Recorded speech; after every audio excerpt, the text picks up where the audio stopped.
Bonjour à tous, bienvenue dans cette nouvelle vidéo consacrée à un supplément de scénario pour l'appel de Cthulhu Pulp qui m'a été gentiment offert par Chaosium. Alors évidemment, j'avais pour projet de faire du Blade Runner, mais il se trouve que la poste a perdu mon colis. Donc je suis un peu embêté, mais bon, c'est pas grave, un de perdu, 10 de retrouvé, comme on dit. Donc là, quoi, Saint-Claus, plutôt horlogerie et griffes. Ce sont deux suppléments, enfin deux scénarios pour Cthulhu Pulp qui ont des idées un peu différentes, mais qui se rejoignent dans l'idée de l'utilisation de la science, pour la science et de la magie pour réaliser d'horribles choses. Donc on va commencer ça dès à présent. Alors, on rappelle un Pulp, c'est une version de l'appel de Cthulhu qui permet d'avoir des règles plus, disons, laxes en termes de mortalité, en termes de pouvoirs spéciaux par les PJ pour pouvoir survivre et qui tend à répliquer un peu la fiction pulp comme des Bob Moran, des choses où les personnages sont un peu plus costauds, peuvent faire appel à la science occulte et plus facilement survivre à l'encartade avec le mythe. Donc voici les deux principaux antagonistes de l'histoire, à savoir une obsessieuse servante de méchants migots, de migots renégats qui vénèrent Nyarlathotep, et de l'autre une jeune fille rendue folle qui a décidé d'utiliser une racine d'Ouroboros afin de donner naissance à un sombre rejeton Sumé-Gorath qu'elle peut contrôler et provoquer le chaos à feu et à sang dans le zoo qui lui a été légué par ses parents qu'elle a elle-même tué. Donc voilà, on a deux petites pages qui viennent essayer de vous récapépète ce qui peut être fait au niveau de la version pulp du jeu. Donc souvent, ce qui se passe, c'est qu'on a plus de chance. La chance revient et peut être utilisée pour vous filer un coup de boost sur vos dés. Vous pouvez modifier potentiellement certains jets de dés, donc en boostant carrément, vous ajoutez de 1 pour 1 au niveau de la chance sur votre jet. Donc ça va, au lieu d'avoir, je sais pas, au lieu de faire... enfin, vous pouvez réduire ce que vous faites. Mais vous ne pouvez pas toucher évidemment au succès critique et aux échecs critiques. Évitez que votre arme ait un mishap, donc il y a un fumble au niveau de l'arme qui vous pète dans les mains ou qui tombe par terre. Divisez par deux les pertes de santé mentale, c'est quand même pas déconnant. Restez conscient, récupérez rapidement le point de vie ou évitez la mort, simplement, qui est quand même assez pratique, on va pas se mentir. Quelques petits conseils qui sont donnés, donc se focaliser sur l'action, jouer en scène, pas en minute, accélérer les voyages, enfin, ne pas hésiter à donner des indices et se préparer à l'inconnu. Donc on commence avec Clockwork and Clay, qui est, comme vous le voyez, un scénario qui va impliquer notamment les golems de la tradition kabbalistique juive. Donc Clockwork and Clay, de quoi ça parle? Donc horlogerie et argile. Donc c'est l'histoire d'un jeune entrepreneur, enfin un nouveau riche en fait de la région évidemment d'Arkham, comme d'habitude, qui s'appelle Julian Greaves, qui est un millionnaire certes, mais qui a essayé de verser dans l'égyptologie ancienne et surtout plutôt dans l'archéologie, et qui s'est retrouvé en fait humilié par tout le monde, puisqu'en fait des objets qu'il pensait extrêmement anciens s'avèrent être beaucoup plus récents. Sauf que donc il s'est raillé par la communauté scientifique et par les universités. Il se trouve toutefois que parmi les objets, il a trouvé une sorte de sphère qui qui était de création des Migos, et qui lui a permis de rentrer en contact avec certains Migos, qui étaient une faction renégate des Fungi du Goth, vénérant Nyarlathotep. Sur ce, les Migos étant malins, lui ont susurré dans l'oreille que vous inquiétez pas, vous réalisez l'automaton qu'on cherche à faire, et on pourra apporter paix et prospérité à l'humanité. Ce qui évidemment est faux, puisque leur seul but, c'est d'apporter le TikTok Man, donc l'homme horloge sur Terre, qui est un automate mécanique avec une surcouche cthulhienne, et donc c'est la création purement et simplement d'un avatar de Nyarlathotep sur Terre. De l'autre côté, pour réaliser son sortilège et créer en fait le Tic Tac Man, il a besoin d'un artefact qui a été conçu et créé par la Kabbale juive et qui est en possession à l'heure actuelle d'un musée, qui est en fait je crois que c'est la main d'Adam, qui permet de répliquer certaines protections magiques. et la personne qui a réussi à la récupérer, puisque l'objet a été volé de la collection du musée, s'avère être donc un érudit de la communauté juive qui a quasiment fini par créer un golem. Donc potentiellement, vous avez l'idée qu'il faut empêcher à tout prix la création d'un avatar Imhotep, tout en ayant potentiellement aussi la capacité de fabriquer, de réaliser un golem pour vous donner un petit coup de main. Donc le mécanisme énochien, c'est donc la sphère qui est utilisée par Greaves et qui lui susurre des éléments qui viennent de la part des Migo renégats. S'ensuit, comme je disais, le Seidelman, qui est le vieux juif, va commanditer un mafieux et un des gardes du musée. Donc, un mafieux va commanditer un mafieux pour qu'un de ses gars vienne voler deux objets, donc une amulette et la main d'Adam. La main d'Adam se réfère, donc on n'est pas forcément, ça s'appelle une Hamsa, donc c'est une sorte d'objet magique de tradition juive qui va être en fait le MacGuffin que tout le monde veut récupérer afin de réaliser le sortilège ou de protéger à l'inverse le monde des maléfices, puisque c'est la raison pour laquelle le Cyberman va essayer de créer le golem et s'approprier la main d'Adam, c'est pour éviter, parce qu'il pressent évidemment que de terribles forces sont à l'œuvre. Et donc le mafieux va garder en l'occurrence l'amulette pour lui et donner la main d'Adam à Cyberman. Sauf que, évidemment, pendant ce temps-là, vous avez, toujours un petit peu la timeline, les événements, la carte, les effets de santé mentale spécifiques à ce scénario, qui pourraient essayer un peu d'apporter une coloration différente et propre à ce scénario, plutôt que de donner juste vous tombez en catatonie ou des choses un peu génériques. Comment vous pouvez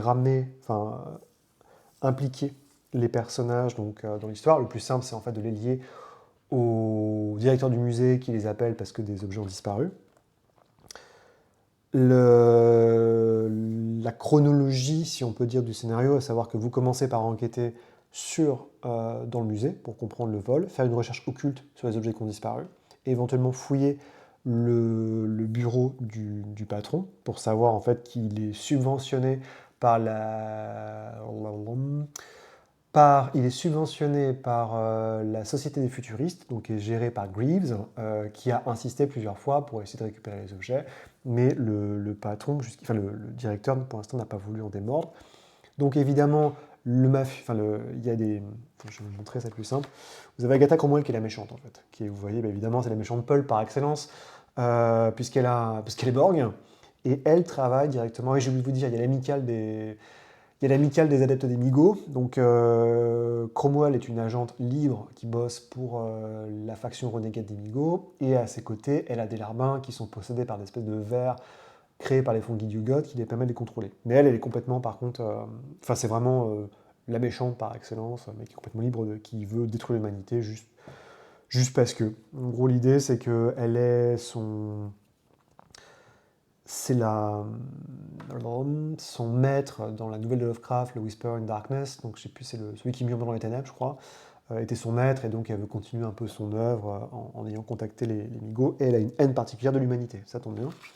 Donc, ce qui s'est passé, c'est que Cromwell a retrouvé la trace du gardien de musée de nuit qui s'est fait graisser la patte parce qu'il y a des dettes de jeu. Donc, elle est remontée jusqu'au nightclub possédé par le mafieux. Donc, elle a récupéré et elle sait que c'est Cyberman qui a commandité toute l'histoire. Donc, elle va aller récupérer Cyberman pour ensuite le kidnapper et le faire parler sous la torture. Donc, vous avez un décompte qui est que vous devez retrouver Cyberman avant qui crache le morceau, à savoir que en gros la main que vous cherchez est sous son établi, parce que si jamais c'est récupéré par la Boston, la Société des Futuristes de Boston, et donc par Greaves va faire un rituel pour créer le TikTok Man dans son manoir. Et ça y est, j'ai réussi, c'est trop fort. Différents personnages, donc Marcus Fulton, c'est le directeur du musée, le flic, évidemment, qui va vous suivre. Bibliothécaire qui peut vous aider, de la société futuriste, le mafieux, Nathan Dastner, Scholem qui est l'oncle de Siedelman, qui en gros dirige une librairie avec des tomes occultes qui peuvent vous aider notamment au niveau des rituels pour contrer l'apparition du TikTok Man, Agatha Cromwell qui est la méchante. Siedelman, donc, qui est le type que vous cherchez vraiment, en fait, votre allié, mais qui a été kidnappé. Et de l'autre, Julian Greaves, qui est le méchant malgré lui, puisqu'en fait, il est méchant, mais il est manipulé par les Migos. On a la petite... comment dire, le petit schéma qui récapitule toutes les relations qui peuvent exister entre les personnages, dont j'ai déjà brièvement parlé, à savoir que le mafieux fait chanter le gardien de nuit, Agatha Cromwell a tué le gardien de nuit, elle dirige les larbins, elle est employée par Julian Greaves, elle kidnappe Seidelman, voilà. Oui, c'est assez, enfin, la structure est assez simple quand on est maître du jeu, elle est plutôt bien expliquée. Donc tout le début est sur l'enquête dans le musée de Boston pour comprendre les objets qui ont été volés, leur historique, à quoi ils ressemblaient.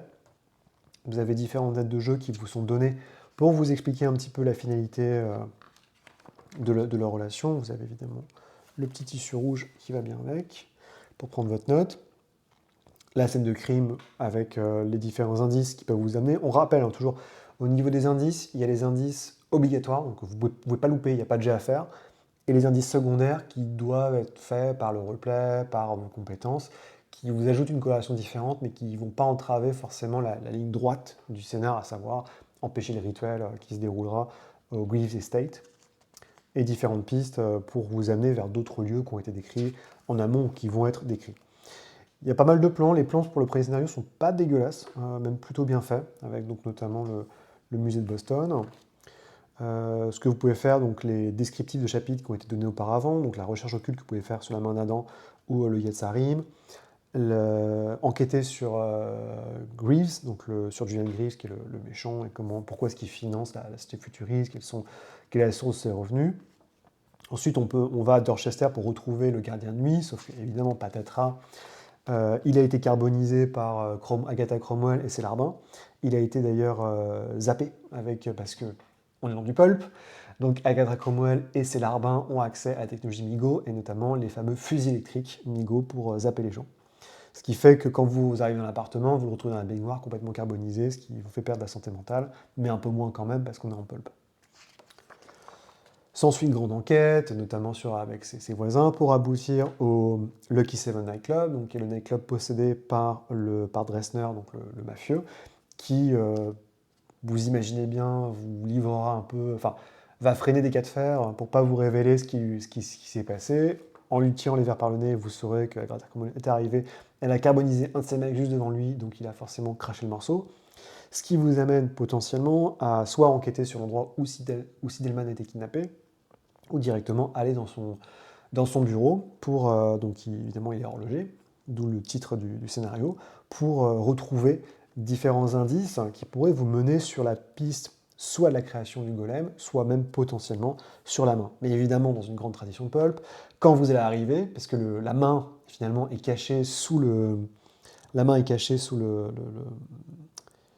comment dire, la main est cachée en fait il y a un tiroir secret, je crois, dans le bureau, et enfin, pardon, dans la cave de l'atelier, et vous arrivez en même temps que les larbins de Cromwell pour vous battre. Et donc c'est selon la progression de vos joueurs, comment ça se passe, que le scénario peut prendre une mesure un peu différente. Il y a toutes sortes d'indices évidemment basés sur la Kabbale, enfin sur la Kabbalah pour essayer de comprendre et arriver dans le repère de Siedelman. Pour retrouver différents objets qui peuvent vous aider, notamment si je dis pas de bêtises, non, c'est pas la main qui cherche, c'est le... Attendez, désolé, je regarde ça vite fait.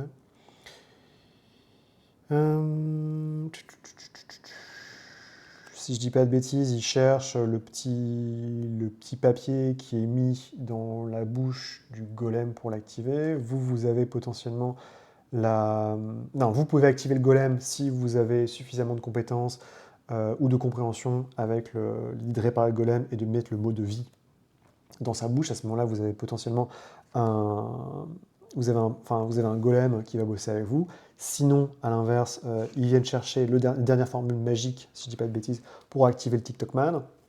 Il y a quelques livres du mythe qui sont à proximité. Les autres pistes incluent, donc, comme je disais, la librairie de livres anciens qui vous permettent, donc avec l'oncle notamment de Seibelman, d'en apprendre plus sur les kabbales juives et aussi d'avoir accès à des livres qui vous permettent notamment de révoquer le TikTokman. Donc ça peut être utile si jamais vous foirez un peu le final. L'enquête à la Société futuristique de Boston vous amène évidemment à vous confronter, enfin vous pouvez discuter avec la bibliothécaire qui sera votre allié, ou carrément vous retrouver face à face encore avec l'infâme Agatha Cromwell. Il y a des plans qui sont fournis, des descriptions pour trouver, évidemment cachées encore une fois dans une cave, les archives interdites les archives interdites de la société futuristique et qui vous mèneront en fait, parce qu'évidemment à ce moment-là, Cromwell arrive et dit ah, vous n'arriverez jamais à arrêter les plans de Julian Greaves dans son manoir, donc vous savez où vous devez aller pour le grand final. Qui dit manoir dit chien enragé, dit garde, dit infiltration, donc encore une fois, il ne tient qu'à vous de savoir comment vous allez aborder le final. Beaucoup de pistes sont données, mais c'est surtout, comme d'habitude, une description des lieux, des forces en présence, et c'est à vous vraiment de voir selon ce que font vos joueurs, comment ça va se dérouler. Il n'y a pas de, il n'y a pas de, enfin, il n'y a pas de piste centrale, c'est vraiment chacun fait son interprétation. Puisque pendant ce temps-là, en fait, pour réaliser son plan, donc je rappelle, il y a toujours une timeline où Cyberman est en train se faire comment dire, torturer psychiquement avec des appareils MIGO pour essayer de comprendre l'élément qui manque pour le rituel, si vous y arrivez tôt, bien sûr. Et enfin, une fois qu'ils ont la formule qui leur manquait, Greaves et ses artificiers, donc les serviteurs de la future, enfin les serviteurs au service des MIGO vont commencer à entamer un grand rituel pour créer le TikTokman. Ce qui est évidemment le pire scénario possible, puisque ça implique qu'il y ait 9 personnes, donc les artificiers, qui se fassent drainer leur vie pour animer le TikTokman. Il y a des migos qui débarquent, évidemment, puisqu'on est en pulp. Et c'est à vous de faire en sorte que ça n'arrive pas, puisque si l'avatar arrive, ça va être très compliqué de le faire partir, si vous n'avez pas le bon rituel. Il vous faut un sort pour révoquer, désinvoquer Nyarlathotep. Et bon, il est quand même assez costaud, vous l'imaginez bien. Donc il y a même aussi la description méprisante où il commence à marcher, et si vous le tirez dessus, il vous regarde juste 5 secondes, enfin il vous regarde 5 secondes ou Julian Greaves et puis il continue à se barrer. C'est pour vous montrer à quel point vous lui êtes important et on vous dit donc potentiellement voilà, la conclusion avec Greaves qui est cette espèce de figure tragique et quand même le directeur du musée qui vous paye quand même 50 $ par jour de dépenses et ça c'est quand même déjà pas mal. Il y a les petites récompenses qui vont avec aussi. Et la description des objets spéciaux, parce qu'on est dans du pulp, donc les artefacts sont magiques, avec une amie de protection qui vous permet de détecter la présence d'objets magiques, le fusil électrique et la sphère énochienne, puisque l'idée c'est que Greaves pense avoir trouvé, enfin est obsédé par la cité d'Enoch, donc présent dans la Bible, mais en fait qui serait la première cité, je crois. Et en fait, c'est pas du tout ça. Donc, c'est une sphère de communication avec nos amis les Migos. Et il y a aussi des petits chapeaux pour interroger les gens si jamais vous avez des envies de torture, avec toutes les statistiques des monstres et des créatures que vous allez rencontrer. Donc ça va du chien aux larbins et leurs parasites, leurs fameux parasites extraterrestres qui les contrôlent. Nos amis les Migos qui sont présents, assez forts, les artificiers, donc qui sont les sacrifices qui vont être utilisés durant le rituel. Le golem, si vous arrivez à le récupérer et le réactiver, ça peut être quand même carrément utile. Et la machine céleste qui deviendra le TikTokman si jamais le rituel vient à vous. Et je vous souhaite que ça ne soit pas le cas. Ensuite, le second scénario, donc le loup dans la bergerie, pour aller vite. C'est cette histoire qui avait 2 parents. Donc c'est une jeune fille qui est extrêmement riche, qui s'appelle Naomi Durney. Naomi Durney est enfant unique et ses parents ont gambadé à travers l'Afrique et l'ensemble du monde. En revenant en Nouvelle-Angleterre, ses parents qui sont riches décident de monter un zoo sur le Durney Estate, avec aussi des sortes de petites, un lieu de villégiature dans lequel les gens peuvent rester au milieu des animaux. Sauf que Naomi est une enfant prodige qui très rapidement est mêlée dans la sorcellerie et comprend que l'un des objets qui ont été ramenés par ses parents, à savoir la racine d'Ouroboros qui vient du fin fond de la forêt africaine s'avère être en fait une graine de rejeton, une sorte d'œuf de rejeton de Chuniagorat. Donc les noirs, je ne sais plus comment ça s'appelle, c'est les chevreaux noirs de Chuniagorat. Elle essaie d'avertir ses parents lui disent tu te racontes n'importe quoi, t'es complètement folle, direction l'asile. Ce qui fait qu'elle pète un plomb, et dans un accès de folie, elle tue ses parents. Et l'œuf s'ouvre. Et c'est là que donc cette maman récupère un nouveau bébé qui est un peu gênant parce qu'il est très très gros, il a plusieurs bouches et il ne fait que grossir quand on le nourrit. C'est alors que, obsédée par cette idée de proie et de chasseur, la jeune Naomi se dit eh ben, quitte à faire partie des prédateurs, autant être le prédateur ultime, et donc elle commence à lancer son grand plan, à savoir utiliser les sortilèges qu'elle a acquis, qu'elle connaît, notamment la possession des bêtes, pour me débarrasser des corps, posséder le sombre rejeton, le faire manger les animaux qui restent, et quand il sera suffisamment gros, le contrôler de manière permanente, et donc abandonner mon corps, déjà rachitique, pour partir dans les forêts d'Arkham sous la forme de cette créature invincible. Donc, les parents meurent, et ce qui se passe, c'est qu'il y a plusieurs personnages qui vont agir. Donc, comme vous pouvez l'imaginer, la disparition des parents va faire grand bruit, et au final, l'histoire va commencer, où Naomi va être cloîtrée dans sa maison, dans sa chambre au sommet du manoir. Elle protège parce qu'elle a dans sa poche parce qu'en fait, elle va se faire surprendre par deux types qui sont des salauds, en fait, des gardes qui bossent sur le domaine, qu'elle va payer, en fait, pour se servir, pour qu'ils oublient ce qu'ils ont vu et qui vont en faire le moins possible.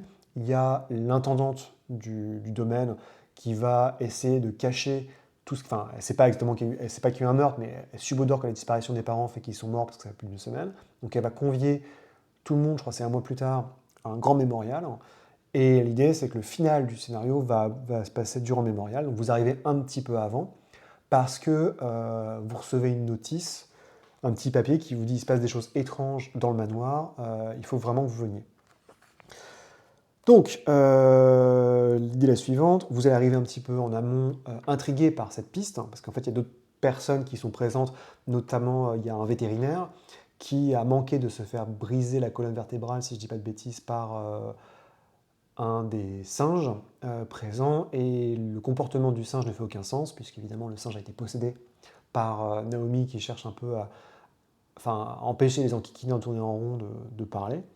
Et c'est la raison pour laquelle vous allez être amené sur ce terrain. Donc il y a des choses assez rigolotes. On vous envoie, il y a une aide de jeu, c'est une carte pour venir au Wildland Resort, donc le lieu de villégiature, espèce de maison d'hôte en fait, dans une cabane qui n'est pas très loin du zoo.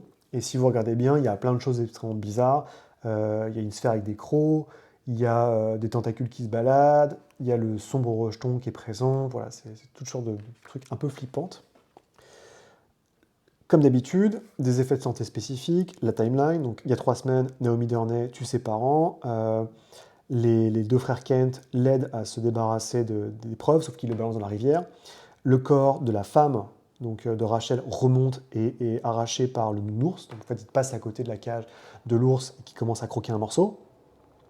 La police arrive et détermine que de toute façon, ils ont été tués par l'ours. C'est un accident, voilà, dont je me suis trompé, c'est un accident qui n'a pas de bol, mais il n'y a pas de mal donne. Naomi tombe malade, elle rentre dans sa chambre. À ce moment, elle utilise le sombre rejeton par contrôle mental, qu'elle met dans une aile qui est réservée aux domestiques. Jackson Tracy envoie en fait un petit papier en disant qu'il se passe une drôle de choses. À ce moment-là, Naomi possède Chloé, donc le orang-outan, pour lui casser la gueule, il finit quasiment en petite chaise. Et c'est là où nos héros arrivent.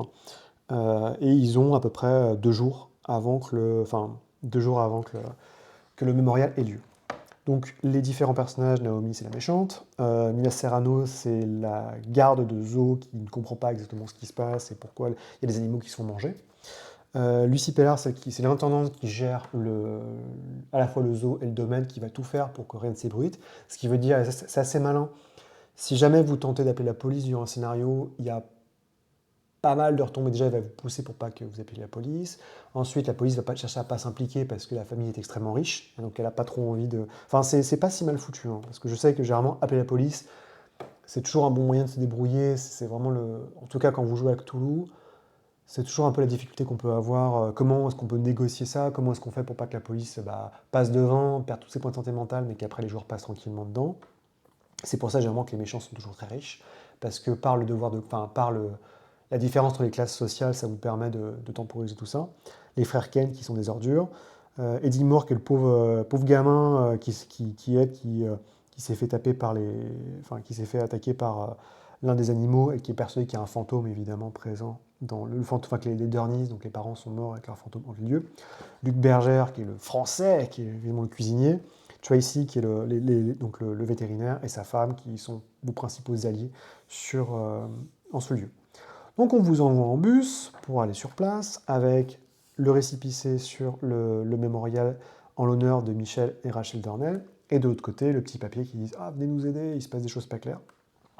Le principal incentif pour enquêter et comprendre ce qui se passe. Donc on commence avec l'histoire de l'attaque de l'orang-outan, mais vous avez une description des différents endroits que vous pouvez voir. Très rapidement, vous rencontrez Lucie Pellard, donc l'intendante du domaine, et vous avez un grand tour qui est fait des lieux. Et l'idée, c'est qu'évidemment, tous les animaux qui sont présents, donc notamment le chat et les yeux verrons, sont potentiellement des espions qui peuvent être possédés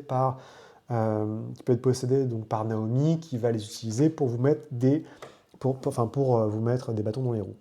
Donc ça, c'est le flashback c'est quand le vétérinaire s'est fait attaquer par Chloé, qui est le orang-outan.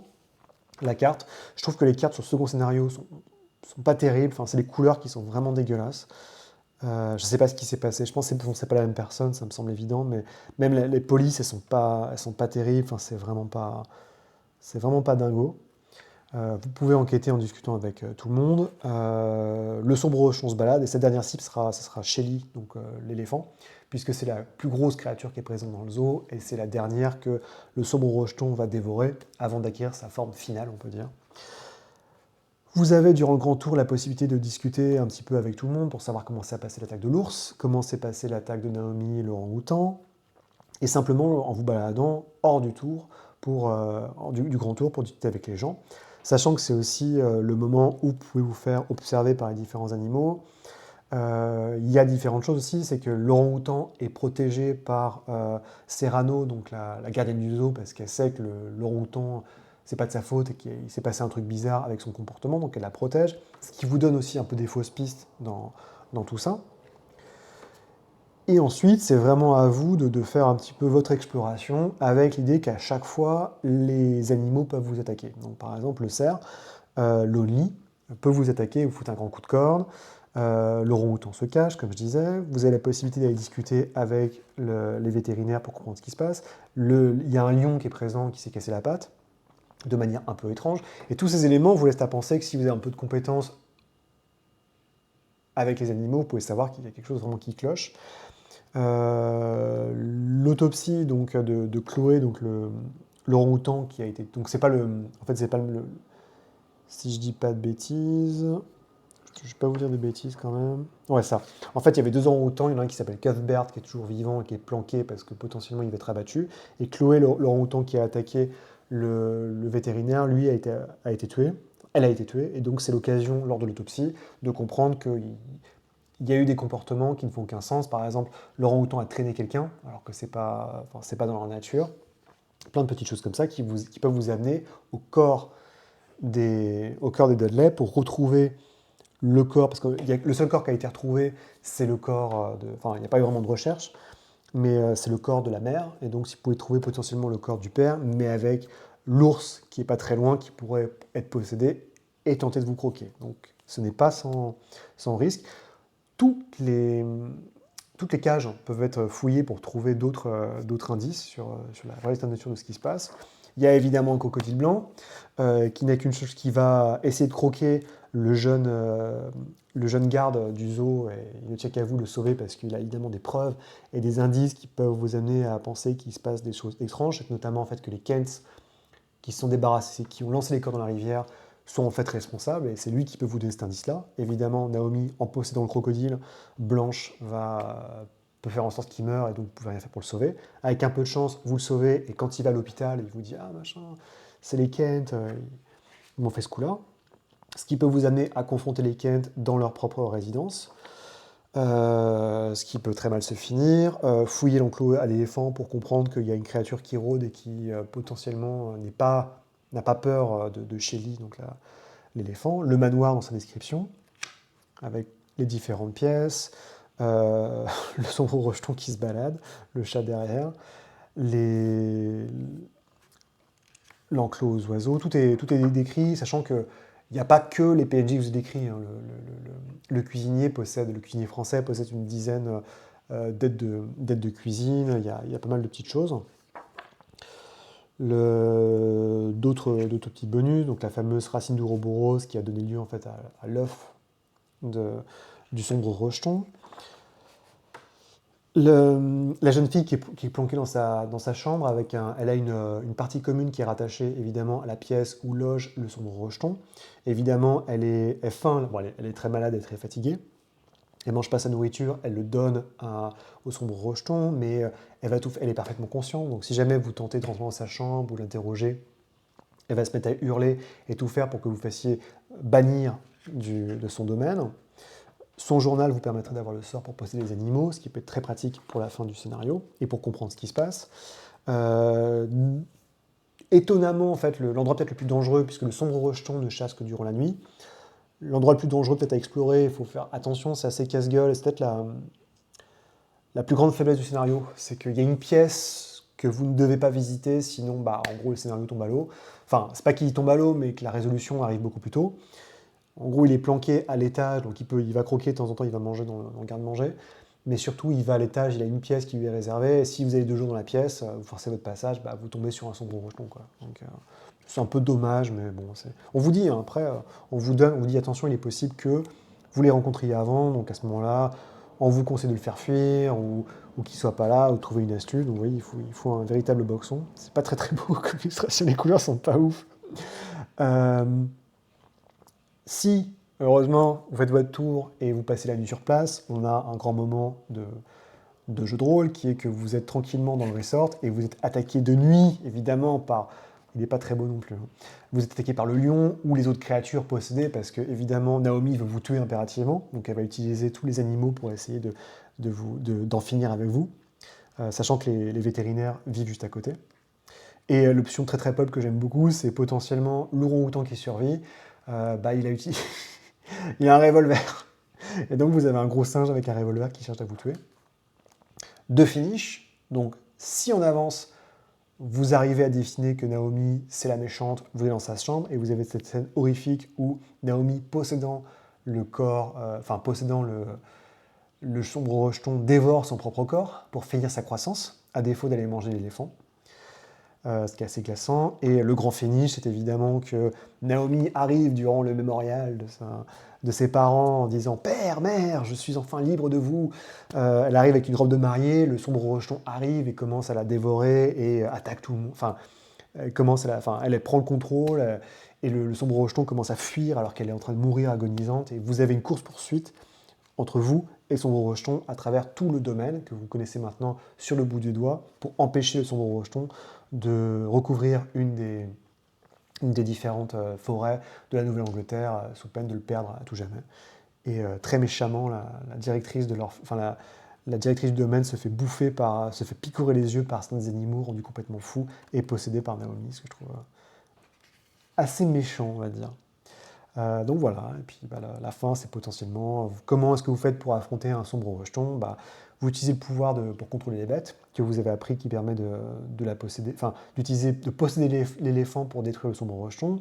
Vous avez des flingues, donc il y a aussi, on vous dit, vu qu'ils ont chassé partout, il y a un fusil à éléphant qui est dans le salon, ou vous essayez de rallier d'autres personnes pour vous filer un coup de main. Avec un peu de chance, vous détruisez le sombre rejeton, et tout va bien dans le meilleur des mondes. S'ensuit les PNJ, évidemment. Tout l'attirail des animaux que vous pouvez avoir. Le chat, le sombre rejeton.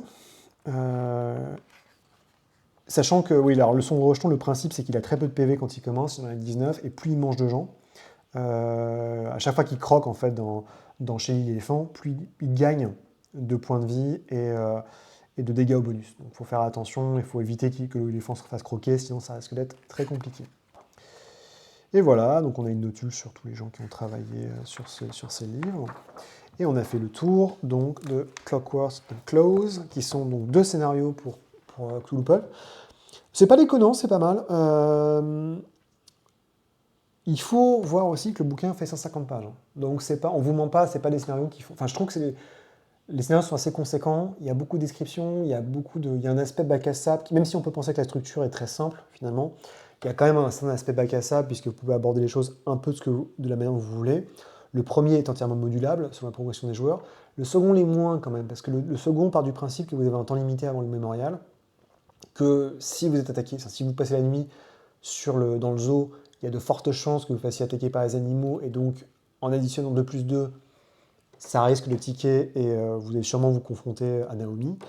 Le 1 est vraiment, enfin le premier est hyper classique, c'est pas mauvais, mais c'est vraiment la grande tradition avec la méchante qui a un bandeau sur l'œil, avec les méchants migots, et le coup du golem est peut-être un peu too much pour moi, mais se comprend, dans le sens du scénario ça marche parfaitement, mais ça peut faire un allié assez redoutable dans cette histoire. Après la progression est assez simple et modulable.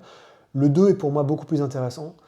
Il y a un petit travail à faire sur la manière dont vous allez considérer les déplacements du sombre rejeton, sur peut-être le déroulement des événements, donner plus de temps aux joueurs pour enquêter, ou à l'inverse. Mais en tout cas, le deuxième est extrêmement original.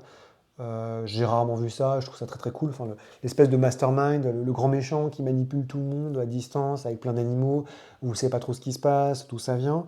Sachant qu'en plus, plus les animaux attaquent, plus potentiellement ça peut cacher aussi les pistes et les preuves que vous avez pour comprendre que la grande orchestratrice, c'est la fille malade qui est à l'étage. Non, c'est vraiment, c'est très solide. Bah, c'est du pulp, hein, donc il faut apprécier. En tout cas, je trouve que après les 2 scénarios, enfin, je trouve que c'est quand même beaucoup plus solide et beaucoup plus consistant que le petit scénario qu'on a eu pour Dust and Blood. L'autre, je peux pas en parler parce que pour Cthulhu by Gaslight, parce que l'autre, c'est un scénario des Sacraments du Mal, donc qui était déjà créé, en fait, qui était très bon, mais qui existait déjà. Là, pour la création originale, c'est quand même pas mauvais. Surtout le deuxième scénario est très original. Le premier, c'est vraiment un truc assez classique, mais qui reste efficace. Mais le second scénario est vraiment très très bien. Donc voilà ce que je pouvais vous en dire.